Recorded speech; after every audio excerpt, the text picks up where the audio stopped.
રાજકોટનું Hirasar international airport ફરી વિવાદમાં. Airport પર પાણી અને વાઈફાઈ જેવી પ્રાથમિક સુવિધાઓનો પણ અભાવ હોવાનું પ્રદેશ કોંગ્રેસ અગ્રણી ડોક્ટર હેમાંગ વસાવડાનું ટ્વીટ. બાંગ્લાદેશમાં અનુભવાયો 5.5ની તીવ્રતાનો ભૂકંપ. એક ઇમારત ધરાશાય. બચાવ કામગીરી શરૂ. પશ્ચિમ બંગાળ અને ત્રિપુરામાં પણ અનુભવાયો ભૂકંપનો આંચકો.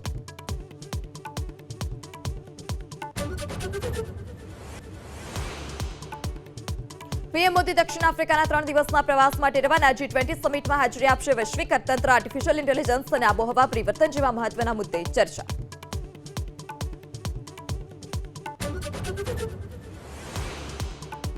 દિલ્હી બોમ્બ વિસ્ફોટ કેસમાં મહત્વના ખુલાસા. મુઝ્ઝમિલના ફોનમાંથી જૈશ અને ISIS આતંકવાદીઓના મળી આવ્યા લગભગ 200 વિડીયો. ધાર્મિક સ્થળો અને બજારોના વિડીયો પણ સામેલ.